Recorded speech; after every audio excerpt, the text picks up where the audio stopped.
இந்த படம் மட்டும் பார்க்காதவனுக்கு சத்தியமா வாழ்க்கையில வந்து ஒரு மிகப்பெரிய விஷயத்தை இழக்கலாம். இந்த படம் எத்தனை பேர் பார்த்தீங்கன்னு முதல்ல கமெண்ட் பண்ணுங்க. வணக்கம் நண்பர்களே, நண்பா நண்பீஸ், welcome to Thalapathy Vijay movies review series episode number 21. இன்னைக்கு நம்ம பார்க்க போற படம் தெரியுமா? துள்ளாத மனமும் துள்ளும், துள்ளாத மனமும் துள்ளும், துள்ளாத மனமும் துள்ளும். என்னடா இவன் பாட்டுல ஆரம்பிக்கிறான்னு பாத்தீங்கன்னா, இந்த படத்துல ஹிட் ஆகாத பாட்டு என்னன்னு சொல்லி எடுத்து வைங்க பார்ப்போம். எல்லா சாங்ஸும் ஹிட்டுங்க. சாங்ஸுக்கு அப்புறம் வருவோம், முதல்ல கதைக்கு வருவோம். இந்த படத்துல யார் யார் நடிச்சிருக்காங்க? விஜய், சிம்ரன், மணிவண்ணன் மற்றும் பலர், இவங்க எல்லாம் நடிச்சிருக்காங்க. நான் ஏன் அவ்வளவு முடிச்சுக்கிட்டேன்னா, இவங்க 3 பேர் தான் மெயின் ரோல் இந்த படத்துல. அதுவும் முக்கியமா மணிவண்ணன் கூட விட்டுடலாம். நம்ம விஜயும் சிம்ரன் மட்டும்தான் அந்த படம் ஃபுல்லாவே நடிச்சு வேற லெவல் ஹிட் ஆன படம் தான் இந்த படம். இந்த படம் எத்தனை நாள் தெரியுமா ஓடி இருக்கு? கடைசியா சொல்றேன், ஷாக் ஆயிடுவீங்க. அத்தனை நாள் இந்த படம் ஆக்சுவலா ஓடி இருக்கு. சரி, இந்த கதை என்ன தெரியுமா? ஆக்சுவலா விஜய் பேர் வந்து குட்டி, சிம்ரன் பேர் வந்து ருக்கு. அவ்வளவுதான், ருக்குமணி, ஷார்ட்டா ருக்கு. இப்போ வந்து விஜய்க்கு வந்து ஒரு அம்மா இருக்காங்க, அவங்க ஊர்ல வாழ்ந்துட்டு இருக்காங்க. இவர் வந்து மெட்ராஸ்ல இருக்காரு. மெட்ராஸ்ல வந்து அவரோட பழப்பை பார்த்துட்டு இருக்காரு. என்ன பழப்பம்னா, சாங் பாடி அங்கங்க ஆர்கெஸ்ட்ரா மாதிரி வச்சு நடத்தி, பெருசா அளவில் இல்லை, சும்மா அங்கங்க பாடிட்டு ஏதாச்சும் ஒரு ஸ்டேஜ் கிடைக்குமான்னு சொல்லி வாய்ப்பு தேடி அலைஞ்சிட்டு இருக்காரு. அப்படி சிம்ரன் வந்து அந்த ஊருக்கு வரப்ப அங்க ஒரு சாங் வருது. என்ன பாட்டுன்னா, இன்னிசை பாடி வரும் இளங்காற்றுக்கு உருவமில்லை, காற்றலை இல்லை என்றால் சரி, கடைசியா கச்சேரி வச்சுப்போம். ஸோ இந்த ஒரு சாங் ஆக்சுவலா அவங்க வந்து பாடுறாங்க. பாடின உடனே நம்ம ருக்குக்கு வந்து ரொம்ப பிடிச்சிருது. அந்த வாய்ஸ் மட்டும் தான் அவங்க கேட்டுட்டு இருக்காங்க. இது ஒரு பக்கம் இருக்க, விஜய் அவர் விஜய் சொல்லக்கூடாது, குட்டி தான் நல்லா இருக்கும், அழகா இருக்கும். எல்லாருக்கும் வந்து குட்டினா உடனே தனுஷ் நடிச்ச இந்த படம், ஏதோ ஒரு படம் நடிச்சிருப்பாரு, படம் பேரே குட்டியில, அந்த படம் தான் ஞாபகம் வரும். ஆனா இந்த படம் தாங்க ஒரிஜினல் குட்டி. ஸோ வாய்ஸை வச்சு ஆக்சுவலாக லவ் பண்ணுறாங்க. ஏன்னா அவங்க அப்பாவோட வாய்ஸ் மாதிரி ஆக்சுவலாக இருக்கிறதால நம்ம ருக்குக்கு வந்து ரொம்ப பிடிச்சிருது. ஆனால் நம்ம குட்டியை வந்து சந்திக்கிற விஷயங்கள் எல்லாம், முதல்ல ஒரு டிராஃபிக் சிக்னலில் நம்ம குட்டி வந்து தூங்கிட்டு இருக்கிறப்ப கத்தி வேற அந்த கட்டிலில் இருக்கும். ஸோ ரவுடி பையன் நினச்சிடுவாங்க. 2வது விஷயம், ஒரு இடத்துல வந்து எங்கன்னா அடுத்து ஒரு ஃபைட்டில் வந்து மீட் பண்ணுறாங்க. அங்கே வந்து ரவுடி பையன் பொறுக்கி அப்படின்றாங்க. அதுக்கப்புறம் திரும்பி ஒரு பஸ்ஸில் வந்து நான் தான் குட்டின்னு சொல்ல நம்ம குட்டி போகும்போது வேற ஒருத்தவங்க வந்து தப்பான இடத்துல வந்து நம்ம ருக்குவை தொட்டுருவாங்க. அது வந்து குட்டி தான் தொட்டான்னு நினச்சி அங்கேயும் வந்து பொறுக்கி அப்படின்னு திரும்பி வந்து ஒரு ஃப்ரெண்டுக்காக ஃபைட் பண்ணுறப்ப அந்த இடத்தையும் ஒரு ஃபைட்டு, அங்கே பார்த்துட்டு பொறுக்கி அப்படின்றது. திரும்பி இதையும் தாண்டி ஒரு லேப்ல வந்து 2 சண்டை போட்டுட்டு அங்கே ஒரு திருடன் வந்து பர்ஸை திருடிட்டு போயிடுவான். அப்போ அடிச்சுக்கிட்டே போயிட்டு அந்த அவங்க படிச்சுட்டு இருக்க காலேஜ் உள்ள போயிட்டு அந்த லேப்ல வந்து ஆக்சுவலா ஒரு இதை தட்டி விட்டுருவாரு நம்ம குட்டி. அப்பா கடைசியா பார்த்த ஃபேஸும் அதுதான். ஏன்னா அதுக்கப்புறம் அவங்க கண் பார்வை போயிடுங்க. ஸோ அப்பயும் பொறுக்கி. ஸோ ஃபேஸை வச்சு பார்க்கும்போது ஃபுல்லா பொறுக்கி, ஆனா வாய்ஸை வச்சு பார்க்கும்போது ஒரு பூக்கி. நம்ம விஜய் வந்து இந்த படத்துல பூக்கியாவும் இருந்திருக்காரு, பொறுக்கியாவும் இருந்திருக்காரு. ஸோ இப்படிதான் போயிட்டு இருக்கு. நிறைய சந்தர்ப்பங்கள்ல வந்து ருக்கு வந்து குட்டியை தேடி அலைஞ்சாலும் குட்டியை ஆக்சுவலா பார்த்துமே அது குட்டி இல்லை, அவன் வந்து ஒரு பொறுக்கியே அப்படின்னு சொல்லிட்டு நம்புறாங்க. நம்ம குட்டியும் நான் தான் குட்டின்னு சொல்ல வர போதெல்லாம் ஏதாச்சும் ஒரு விஷயம் வந்து நடந்துருது. லேடிஸ் ஹாஸ்டல்ல வந்து ஏதோ ஒரு லேடிஸ் காலேஜ்ல வந்து ஒரு ப்ரோக்ராம் நடந்துட்டு இருக்கும், அங்க பாடிட்டு இருப்பாங்க. அப்ப ஒரு எகிரி மேல பாத்துட்டு இருப்பாரு. கடைசியில பார்த்தா அது ரெஸ்ட் ரூம் பக்கத்துல இருந்துரும். அப்பையும் பொறுக்கி அப்படின்னு அங்கேயும் சொல்லிடுவாங்க. இந்த மாதிரி ஏகப்பட்ட இடங்கள்ல வந்து நம்ம அண்ணன் விஜய் வந்து ஒரு மாதிரி குட்டி கேரக்டர்ல நம்மள வந்து ஐயோ இப்படி பாவுண்டா அவன் தான் குட்டி, ஏன் இந்த மாதிரி சீன்ஸ் எல்லாம் எடுக்கிறீங்க அந்த மாதிரி சொல்ற அளவுக்கு எல்லாம் இருக்கும். சரி, இதையும் தாண்டி அந்த டைம்ல என்ன ஆகுதுன்னா, உங்களுக்கு வந்து அந்த லேப்ல அந்த சீன் வந்ததுக்கு அப்புறம் கண்ணு தெரியாம போயிடுதுங்க. கண்ணு தெரியாம போனதுக்கு அப்புறம் என்ன ஆகுது, அதுக்கப்புறம் ஒரு டைம்ல ஒரு ரோட்ல மீட் பண்ணும்போது நேரா போயிட்டு குட்டியை பேசுறாரு. நான் உங்ககிட்ட நிறைய பேர் பேச வந்துட்டு இருந்தேன், நான் தாங்க குட்டி அப்படின்னு சொல்றாரு. இந்த வாட்டி ஆனா நம்ம ருக்கு வந்து ஷாக் ஆகல. ஏன்னா அவங்களுக்கு வந்து அந்த ஆக்சிடென்ட்ல கண்ணு போச்சுன்னு சொல்றாங்க. கில்ட் தாங்கவே முடியல. அப்புறம் ஒரு ஆக்சிடென்ட் நம்ம குட்டிக்கு ஆகுது, ஆனா அவருக்கு எதுவும் ஆகல. ஒரு டாக்டரை மீட் பண்றாங்க. அந்த டாக்டர் வந்து கடைசியில கனெக்ட் பண்ணுவாங்க இந்த டாக்டர் ஏன் வராங்கன்னு சொல்லிட்டு. அதுக்கப்புறம் இவர் வந்து போயிட்டு ருக்குக்கு அப்பப்ப வாடகை பிரச்சனை வருது, அங்க ஒருத்தன் தகராறு பண்றான், அவங்ககிட்ட இருந்து காப்பாத்துறாங்க. அதுக்கப்புறம் குட்டி வந்து மிகப்பெரிய பணக்காரன்னு சொல்லிட்டு அவங்க ஃப்ரெண்ட்ஸ் எல்லாம் ஏமாத்துவாங்க. இதனால இந்த மாதிரி ஒரு சில விஷயங்கள் வச்சு யதார்த்தமா நம்ம கிட்ட பழகுறாங்க அப்படின்னு சொல்லிட்டு ருக்கு வந்து நம்ம குட்டியையும் குட்டியோட ஃப்ரெண்ட்ஸையும் பிடிச்சிருது. ஸோ வீடு தேடி அலையிறேன்னு சொல்லும்போது என் வீட்லயே வந்து தங்கிடுங்கன்னு சொல்றாங்க. நம்ம குட்டியும் போயிட்டு ருக்கு கூட்டு வந்து அங்கேயே தங்கிடுறாங்க. அதுக்கப்புறம் குட்டி வந்து ருக்குவை வந்து கண்ணும் கருத்துமா ரொம்ப இதா பாத்துக்கிறாங்க. எப்படியாச்சும் வந்து எக்ஸாம்ஸ் எழுதணும்னு சொல்லிட்டு இந்த எக்ஸாம்ஸ்லாம் இந்த மாதிரி எழுத முடியாதவங்க, கண்ணு தெரியாதவங்க அந்த மாதிரிலாம் இருப்பாங்கல்ல, அவங்களுக்குலாம் எழுதுறதுக்கு ஒரு ஆள் கொடுப்பாங்க. ஸோ அவங்க வந்து அந்த மாதிரி எக்ஸாம்ஸ் அவங்க எழுதுறாங்க, அட்டன் பண்றாங்க.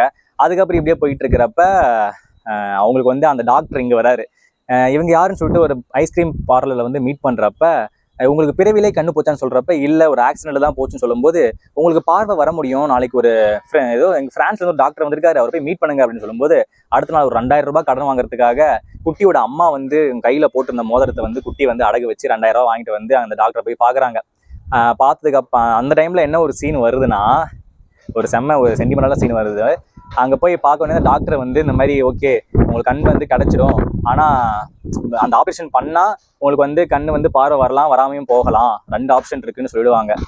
பட் இந்த மீன் டைம்ல என்ன ஆகுனா, நம்ம குட்டியோட அம்மா இருக்காங்கல்ல, அவங்க வந்து ஊர்ல இறந்துருவாங்க. இந்த ஆபரேஷன் நடக்கிறதால குட்டியால அந்த டைமுக்கு போயிட்டு அவங்க அம்மாவை இது பண்ண முடியாது. அந்த சீன்ல வந்து நம்ம குட்டி அழுகிறதெல்லாம் செம்ம கஷ்டமா இருக்கும். அதுக்கப்புறம் வந்து அங்க அவங்க அம்மா வந்து அவங்க ஃப்ரெண்ட்ஸ் கிட்ட சொல்லியிருப்பாங்க, இந்த மாதிரி என்னோட கண்ணு வந்து ருக்குக்கு வந்து கொடுக்கும், அது தியானம் பண்றேன்னு சொல்லிட்டு. தானம் பண்றதால சீக்கிரமா அந்த ஆப்ரேஷன் பண்ணிருப்பாங்களா கண் எடுக்கிறது, ஸோ அதனால சீக்கிரமா எரிச்சிடுவாங்க. நம்ம குட்டியால போயிட்டு அந்த கடைசி இது கூட பண்ண முடியாது, சடங்கு கூட பண்ண முடியாது. ஸோ அப்படி இருக்கிறப்ப அங்க சென்டிமெண்ட்லாம் இருக்கும். அப்போ வந்து ருக்கு என்ன ஆறுதல் சொல்றதுன்னு தெரியாம உட்காந்துட்டு இருக்கிறப்ப குட்டி வந்து இந்த மாதிரி எங்க அம்மா வந்து உனக்கு கண்ணு கொடுத்துருக்காங்க, உனக்கு கண் பார்வை சீக்கிரம் கிடைச்சிடும் அப்படின்னு சொல்லும்போது, குட்டி நான் வந்து உன்னை நான் பார்க்கணும்டா, நான் வந்து இந்த உலகத்துல எல்லா அழகையும் ரசிச்சுட்டேன், எல்லாமே பார்த்துட்டேன், ஆனா இப்போ எனக்கு கண் பார்வை வரணும்னு ஆசையா இருக்கு, உன்னை நான் பார்த்தே ஆகணும் அப்படின்னு சொல்றப்ப குட்டிக்கு வந்து ஒரே கில்ட்டா இருக்கும். நீ என்னை பார்த்தனா என்னை பொறிக்கின்னு நினைப்பியே, அதெல்லாம் எப்படி நான் ஃபேஸ் பண்ண போறேன்னு தெரியாம முடிச்சுட்டு இருக்கிறப்ப அங்க ஆப்ரேஷன் எவ்வளோ ஆகும்னா கிட்டத்தட்ட ஒரு 40,000 செலவாகுதுன்னு சொல்றாங்க.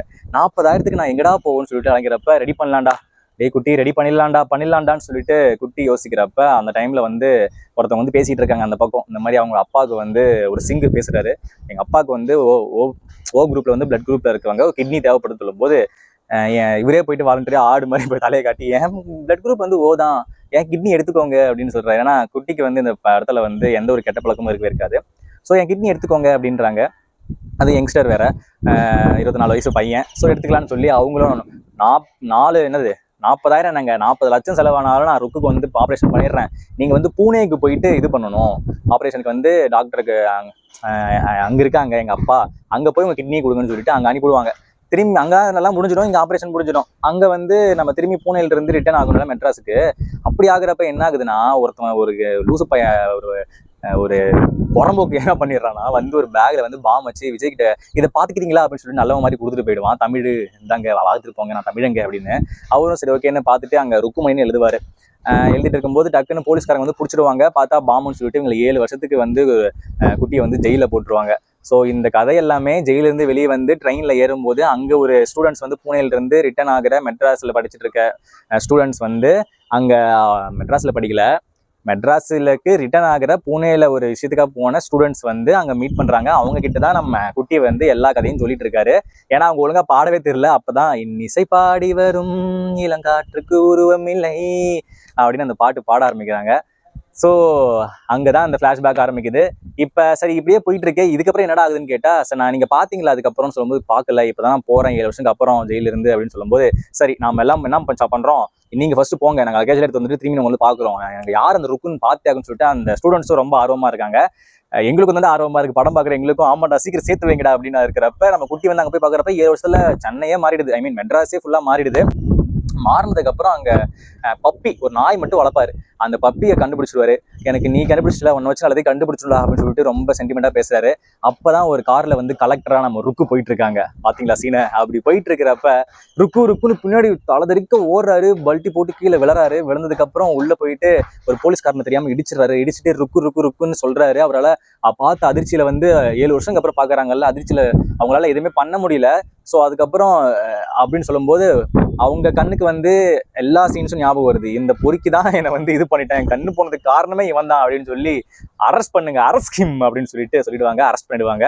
அரெஸ்ட் பண்ணதுக்கு அப்புறம் அடிச்சு வாயிலே அடிச்சு உடச்சி ஜீப்ல ஏத்திடுவாங்க. ஏத்தினதுக்கு அப்புறம் நம்ம மணிவண்ணன் நாங்க பப்பி வந்து கூட்டு வந்து காட்டும், பாருங்க உள்ள குட்டி அடிச்சு போட்டிருக்காங்க, காப்பாத்து அப்படின்னு சொல்லிட்டு. மணிவண்ணன் பார்த்த உடனே, கலெக்டர் அம்மா உனக்கெல்லாம் அறிவு இருக்கா, நீலாம் நன்றி கிட்ட நாய், அந்த நாய் கூட நன்றி இருக்கு, உனக்கு நன்றி இருக்கா, அவன் யாருன்னு தெரியுமா சொல்லும்போது எனக்கு தெரியும், என்ன அப்போ போய் குடிச்சிட்டு புலமாம எங்கேயாச்சும் போய் வேலையை பாருங்கன்னு சொல்லி அனுப்பிவிடும்போது மணிவண்ணன் இது பண்ணுவாங்க. அந்த டைம்ல அந்த ஸ்டூடெண்ட்ஸ் பஸ் வந்து இந்த இன்னிசை பாடி வரும் பாட்டே போவாங்க.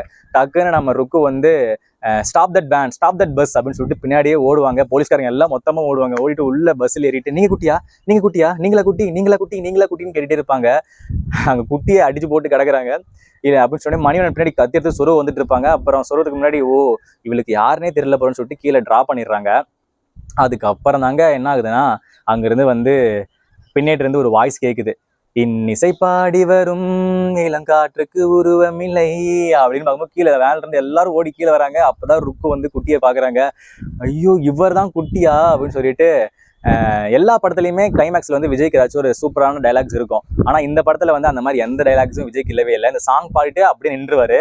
அதுக்கப்புறம் ஃபுல்லா எக்ஸ்பிரஷன் மட்டும்தான். நம்ம ருக்கு வந்து இந்த பக்கம் நீ தான் குட்டின்னு சொல்லியிருக்கலாம்ல, பாரு உன்னை அடிக்க சொல்லிட்டேன் நானு, உன்னை வந்து வாய்ஸ்ல வந்து நான் உன்னோட குரல்ல வந்து உன்னை நல்லவனா நினைச்சிட்டு மைண்டை நல்லவனா நினைச்சிட்டு உன் முகத்துல பார்க்கும்போது அப்பப்போ உன்னை கெட்டவனாவே நான் நினைச்சிட்டேன், என்னை மன்னிச்சிருன்னு சொல்லி அப்புறம் 2 பேரும் கட்டி பிடிச்சி அப்படியே பாட்டு பாடி அப்படியே முடிக்கிறாங்க. போலீஸ்காரங்க இந்த ஊர் மக்கள் எல்லாரும் கொண்டாடுறாங்க. அப்படியே 2 பேரும் நடந்து போறாங்க. படத்தை முடிச்சிடுறாங்க.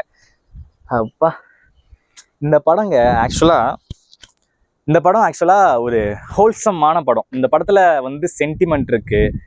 ஒரு அம்மாங்கிற ரோலை வந்து காட்டாமையே அந்த அம்மாவுக்கான சென்டிமெண்ட் அந்த படத்துல காமிச்சிருப்பாங்க. அந்த அம்மா அவங்க வந்து இறந்துட்டாங்கன்னு சொல்றப்ப போஸ்ட் ஆஃபீஸ்ல இருந்து அந்த தந்தி வந்தப்ப அவங்க அதை பார்த்துட்டு ஃபீல் பண்றப்ப நமக்கு ரொம்ப கஷ்டமாகுது.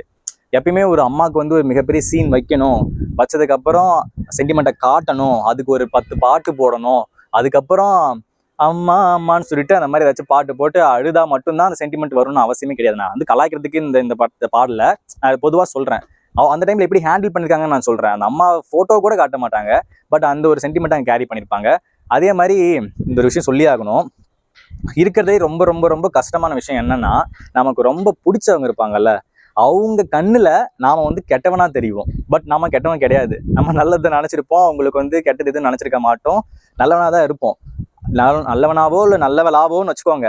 பட் அவங்க கண்ணுல வந்து நம்மளை கெட்டவங்களா பாக்குறப்ப அது ஒரு கஷ்டம் கொடுக்கும் பாருங்க. அந்த கஷ்டம் வந்து வேற எதுலையும் எந்த கஷ்டமுமே இருக்காது, ஈடுநிலையே கிடையாது. அந்த மாதிரி ஒரு கஷ்டம். உடனே வந்து வயிற்று வலி கேள்விப்பட்டிருக்கியா, பல்லு வலி கேள்விப்பட்டிருக்கேன்லாம் வரக்கூடாது. நான் சொல்றேன், ரொம்ப பிடிச்சவங்க கண்ணிலேயே நாம வந்து கெட்டவனா தெரியுறோமே, அப்ப அது எவ்வளவு பெரிய வலி தரும் அப்படின்னு சொல்லிட்டு நம்மளால கற்பனை கூட பண்ணி பார்க்க முடியாததான் இந்த படம். அதுவும் இந்த படத்துல அது எப்படி ஹேண்டில் பண்ணிருப்பாங்கன்னா, வாய்ஸ்ல நல்லவன் ஓகேங்களா, வாய்ஸ் கேட்கும்போது நல்லவன், அதே வந்து நேர்ல பார்க்கும்போது முகத்துல கண்ணால பார்க்கும்போது உருவத்துல கெட்டவன். அப்படி இது வந்து ஒரு கதையை வந்து எப்படா யோசிச்சு அந்த டைம்ல எடுத்தீங்க, அந்த மாதிரிதான் இருந்துச்சு. பட் இந்த படத்துல சாங்ஸ் எல்லாமே பக்கா சாங்ஸுங்க. 20 கோடி நிலவுகள் கூடி பெண்மையானதோ, உன்னெதிரே வந்து புன்னகை செய்ய கண் கூசுதோ. நான் வந்து இப்ப பாட போறேங்க. நான் இப்போ வந்து பாடி தீருவேன். ஏன்னா எனக்கு இந்த படத்துல வந்து எல்லா பாட்டுமே ஆக்சுவலாக எனக்கு ரொம்ப பிடிச்ச பாட்டு. அதனால நீங்க வந்து கொஞ்சம் பொறுத்துக்க தான் ஆக வேண்டும். இந்த பாட்டுல இருந்து ஆரம்பிப்போம். முதல் பாட்டு. தொடு தொடு வெனவே வானவில் என்னை தூரத்தில் அழைக்கின்ற நேரம், வீடு வீடு வெனவே வாலிப மனது விண்வெளி ஏறும், மன்னவா ஒரு கோயில் போல் இந்த மாலை எதற்காக, தேவியே என் ஜீவனே இந்த ஆலயம் உனக்காக, வானில் ஒரு புயல் மழை வந்தால் அழகே என்னை எங்கனம் காப்பாய், கண்ணே உனை என் கண்ணில் வைத்து இமைகள் என்னும் கதவனில் அடைப்பேன், சத்தியமாகவா நான் சத்தியம் செய்யவா. இந்த ஒரு பாட்டு எனக்கு ரொம்ப பிடிச்ச பாட்டு. அதுக்கப்புறம் பல பழக்குது பல நோட்டுன்னு சொல்லிட்டு ஒரு அந்த மாதிரி விஜய்க்கு ஒரு சாங்ஸ் வருவாங்க. அம்மா தந்தி அவங்க அம்மா கொரியர்ல பணம் அனுப்புறப்ப 2000 ரூபாய் அனுப்பிட்டு அதில் 1000 ரூபாய் திரும்பி வந்து அவங்க அம்மாவுக்கு வந்து இங்க பையனுக்கு செலவுக்கு சொல்லிட்டு அனுப்பிடுவாங்க. ஸோ அது அவங்களுக்குள்ள இருக்க ஒரு சென்டிமெண்ட் மாதிரி காமிச்சிருப்பாங்க. இந்த பாட்டு எனக்கு ரொம்ப பிடிச்ச பாட்டு. டான்ஸுமே பக்காவா இருக்கும். என்ன பாட்டு என்றால், மேகமாய் வந்து போகிறேன் வெண்ணிலா உன்னை தேடினேன், மேகமாய் வந்து போகிறேன் வெண்ணிலா உன்னை தேடினேன், யாரிடம் தூது சொல்வது என்று நான் உன்னை சேர்வது, என் அன்பே என் அன்பே, மேகமாய் வந்து போகிறேன் வெண்ணிலா உன்னை தேடினேன். இதுல இன்னொன்னு லிரிக்ஸ் செம்மையா இருக்கும். நீ வந்ததும் மழை வந்ததும் என் ஐயோ சாரி சாரி தெரியும் வசந்த் பாடுறேன். நீ வந்ததும் மழை வந்தது நெஞ்செங்கும் ஆனந்தம், நீ பேசினால் என் சோலையில் எங்கெங்கும் பூவாசம், என் காதல் நீலா என்று வாசல் வரும், அந்த நாள் வந்துதான் என்னில் சுவாசம் வரும், என் அன்பே என் அன்பே. யாரெல்லாம் வந்து வெளியே போயிட்டீங்கன்னு தெரியல. இப்போ அடுத்து இன்னொரு பாட்டு இருக்கு. இது வந்து கிளைமேக்ஸ்ல வந்து இன்னிசை பாடம் வந்து இன்னிசை பாடி வரும் சாங் வந்து நிறைய வெர்ஷன் இருக்கு, 3 வெர்ஷன் இருக்கு. இதுல வந்து கிளைமேக்ஸ் வெர்ஷன். இன்னிசை பாடி வரும் இளம் காற்றுக்கு உருவமில்லை, காற்றலை இல்லை என்றால் ஒரு பாட்டொலி கேட்பதில்லை, ஒரு கானம் வருகையில் உள்ளம் கொள்ளை போகுதே, ஆனால் காற்றின் முகவரி கண்கள் அறிவதில்லையே, இந்த வாழ்க்கையே ஒரு தேடல் தான், அதை தேடி தேடி தேடும் மனது தொலைகிறதே. இது எப்படின்னா எங்க வரும்னா, கண் கொண்டு தன் கண்ணை கண்டவர்கள் கிடையாது, என் கண்ணை காணுகிறேன் இமை ரெண்டும் அசையாது, குயிலிசை கேட்டவள் இன்று குயில் முகம் பார்க்கிறாள், உயிர் தொட்ட பாடலின் முழு உருவத்தை பார்க்கிறாள், தேடும் முன்பே வந்த பொருள் வாழ்வில் நிலைப்பதில்லை, தேடி தேடி கண்ட பொருள் எளிதில் தொலைவதில்லை, இசை பாட்டும் காற்றும் சேர்ந்த பின்பும் பிரிவதில்லை, தன்னனனா தனதானனா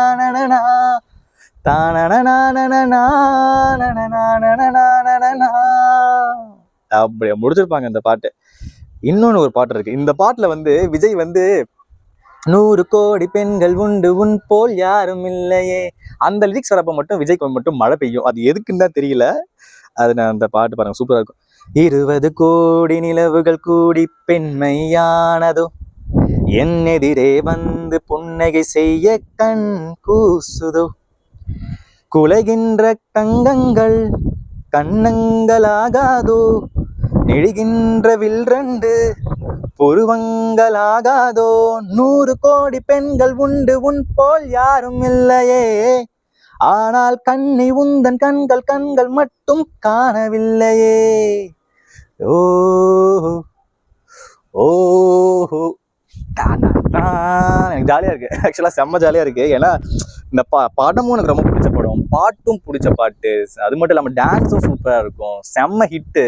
நான் சொன்னேன்ல இந்த படம் ஆக்சுவலா எத்தனை நாள் ஓடி இருக்குன்னு, கிட்டத்தட்ட வந்துங்க பொதுவா எல்லா தியேட்டர்ஸ்லயுமே 100 நாள் ஓடி இருக்கு.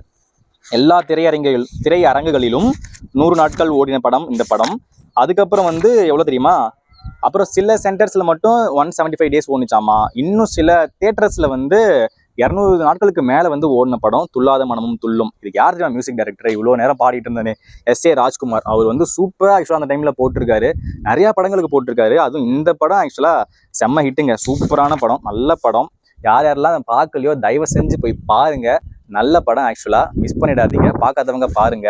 விஜய் ஃபேன்ஸ் இப்ப ரீசெண்டா உருவானவங்க நிறைய பேர் இருக்கலாம், அவங்கெல்லாம் இப்ப ஒரு 10 வருஷத்துல வந்த படங்கள் மட்டும் பார்த்துருக்கா அழகா இருக்கும். நானுமே வந்து எல்லா படமும் பார்த்தவெல்லாம் கிடையாது. இப்ப இந்த சீரீஸ் ஆரம்பிக்கிறப்பதான் நான் வந்து ஒவ்வொரு படமாவும், இந்த படம் ஆல்ரெடி பார்த்துருக்கேன், நிறைய வாட்டி பார்த்துருக்கேன், டிவிஸ்லேயே ஏகப்பட்ட வாட்டி போட்டிருக்காங்க. பட் இன்னும் நிறைய படங்கள்லாம் இருக்கு. இப்போ போன படம் நிலாவே வான்னு ஒரு படம் இருந்துச்சு, அந்த படம் நான் பார்த்ததே கிடையாது. இந்த மாதிரி இதுக்கு முன்னாடி ஸ்டார்டிங்ல இருந்த படம் நிறைய படம் நான் பார்த்ததே கிடையாது. இதுக்கப்புறம் எத்தனை படம் நான் பார்க்காத படம் இருக்க போது நமக்கு தெரியல. ஆனா குறிப்பிட்ட கைவிட்டு என்ற அளவுக்கு தான் பார்த்துருப்போம். ஆனா இவ்வளவு படம் இவர் நடிச்சிருக்காரு, எப்படி இவ்வளவு பெரிய இடத்துக்கு வந்திருக்காருன்னு பாக்குறப்ப எல்லா கதையும் ஒவ்வொரு கதையும் யூனிக்கான கதை. ஆக்சுவலா நம்ம வந்து தனுஷை வந்து நம்ம ஒரு மிடில் கிளாஸா ஒரு செட் பண்ணி வச்சிருக்கோம். இந்த மிடில் கிளாஸ் ஃபேஸ்னாவே தனுஷ் தான். ஒரு லவ் ஃபெயிலியருக்கும் ஒரு லவ்வுக்கும் ஒரு மிடில் கிளாஸ்ல இருந்து வந்து ஒரு மிகப்பெரிய ஒரு லைஃப் எதிர்பார்க்கிற ஒரு ஆளா வந்து இப்ப நம்ம பார்த்துட்டு இருக்கோம். அந்த மாதிரி ட்ரெண்டிங்ல முன்ன இருந்துச்சா. ஆனா அந்த டைம்ல யார் இருந்திருக்காங்கன்னா நம்ம விஜய் அண்ணா தான் இருந்திருக்காரு. அவரு நடிச்ச படங்கள் நிறைய படங்கள்ல வந்து ஒரு ஏழை பையனா, யாருமே இல்லாத ஒரு அனாதை பையனா, ஒண்ணு அப்பா இருப்பாரு, இல்லைன்னா அம்மா இருப்பாங்க, இல்ல ஏழையா இருப்பாங்க, இல்ல பணக்காரங்களா, மோஸ்ட்லி ரொம்ப பணக்காரனா இருப்பாங்க, இல்ல ரொம்ப டவுன் ஏழையா இருப்பாங்க. ஸோ அந்த மாதிரி ஒரு மிடில் கிளாஸ் ஃபேஸா வந்து அந்த டைம்ல யார் இருந்திருக்காருன்னா நம்ம விஜய் தான் இருந்திருக்காரு. இப்ப யார் இருக்காங்கன்னா பிரதீப் ரங்கநாதன் இருக்கிறாரு நான் நம்புறேன். இல்ல பிரதீப் ரங்கநாதன் கூட இல்ல, நம்ம இவரு மணிகண்டன் அவரு தான் இருக்காருன்னு நினைக்கிறேன். நீங்க என்ன நினைக்கிறீங்கன்னு சொல்லிட்டு கமெண்ட்ல சொல்லுங்க. ஸோ இந்த படம் ஆக்சுவலா யாரெல்லாம் பார்க்கலையோ தயவு செஞ்சு போய் பாருங்க. இந்த படமும் பார்க்கணும். பிரியமுடன் படம் நான் ஆல்ரெடி சொல்லியிருக்கேன், செம்ம சூப்பரான படம், விஜய் நடிச்சதுல பெஸ்ட் படம் சொல்லியிருக்கேன்ல. அதுக்கப்புறம் பெஸ்ட் என்னன்னா இந்த துள்ளாத மனமும் துள்ளும் தான் நான் சொல்லுவேன். ஏன்னா சூப்பரான ஸ்டோரி, சூப்பரான கதை, திரைக்கதையும் நல்லா பிரமாதமாகவும் இருக்கும். அதே மாதிரி எல்லா சாங்ஸும் ஹிட்டு, வச்ச சீன்ஸ் எல்லாம் ஹிட்டு. ஏன்னா கதை நார்மலா ஒரு ஸ்டோரி லைன் மாதிரி சொல்லிடலாம் நான் சொன்ன மாதிரி. ஆனா அது ஃப்ரேம் பை ஃப்ரேம் வந்து எப்படி இருக்கணும்னு சொல்லிட்டு எடுக்கும்போது அதை வந்து அவுட்புட்டா காமிக்கும் போது அந்த அந்த எமோஷன் வந்து கன்வே ஆகுதா இல்லையான்னு சொல்லிட்டு முடிக்கிறது தான் ஒரு ஒரு டேரக்டரோட வேலை. அதை வந்து எழில்னு ஒருத்தர் தான் அந்த படம் வந்து ஆக்சுவலாக டேரக்ட் பண்ணியிருக்காரு. அவர் வந்து சூப்பராகவே ஆக்சுவலாக பண்ணியிருக்காரு. வைரமுத்து தான் லிரிக்ஸ் எழுதியிருக்காரு. அப்புறம் இன்னொருத்தரும் ஆக்சுவலாக மேகமாய் வந்து போகிறார் மட்டும் வேற யாரோ ஒருத்தர் எழுதியிருக்காரு, பேர் மறந்துட்டேன், சாரி. ஸோ இந்த படம் வந்து எல்லாரும் பாருங்க. இந்த படம் எதில் இருக்குன்னா யூடியூப்லேயே அவைலபிளாக இருக்கு. இந்த வீடியோ உங்களுக்கு பிடிச்சிருந்துச்சுன்னா லைக் பண்ணுங்க, ஷேர் பண்ணுங்க, கமெண்ட் பண்ணுங்க. யாரெல்லாம் வந்து இந்த படம் பார்த்துக்கிட்டீங்களோ அந்த படம் வந்து அவங்க வந்து கமெண்ட் பண்ணுங்க. இல்லை இந்த படம் திரும்பி நான் ரீவாட்ச் பண்ண போறேன், ஏன்னா நீங்க இவ்வளவு சூப்பரா பேசியே எனக்கு வந்து ஆர்வத்தை தூண்டிட்டீங்க, உங்க பாடல்கள் வாய்ஸை கேட்டு நான் வந்து ரொம்ப ஆசையா இப்போ அந்த பாட்டெல்லாம் நான் கேட்க போறேன்னு நினைச்சீங்கன்னா நான் எப்படி பாட்டு பாடணும் அதுக்கு ஒரு 10க்கு ஒரு மார்க்கை போட்டுட்டு அப்படியே கமெண்ட்டையும் போட்டுட்டு முடிஞ்சா இந்த வீடியோ உங்களுக்கு பிடிச்சினா அந்த ஹைப் இருக்கும்ல, ஹைப் கொஞ்சம் கொடுத்தீங்கன்னா நிறைய பேருக்கு ரீச் ஆகும். இதுக்கப்புறம் இன்னும் நம்ம ஒரு 48 படங்கள் நம்ம ரிவ்யூ பண்ற வேண்டிய வேலைகள் இருக்கிறது. அடுத்தடுத்த படத்துல வந்து உங்களை சந்திக்கிறேன். அதுவரையும் உங்களிடமிருந்து விடைபெறுவது எரள வழலன். ஏன்னா ஷார்ட்டா எரல்ஸ்னு கூப்பிடுங்க, ஓகேவா? அவ்வளோதாங்க. பிடிச்சிருந்தா லைக் பண்ணுங்க, ஷேர் பண்ணுங்க, கமெண்ட் பண்ணுங்க. மறக்காம சப்ஸ்கிரைப் பண்ணி பெல் ஐக்கானை கிளிக் பண்ணிக்கோங்க. அவ்வளோதாங்க. மேகமாய் வந்து போகிறேன், வெண்ணிலா உன்னை தேடினேன்.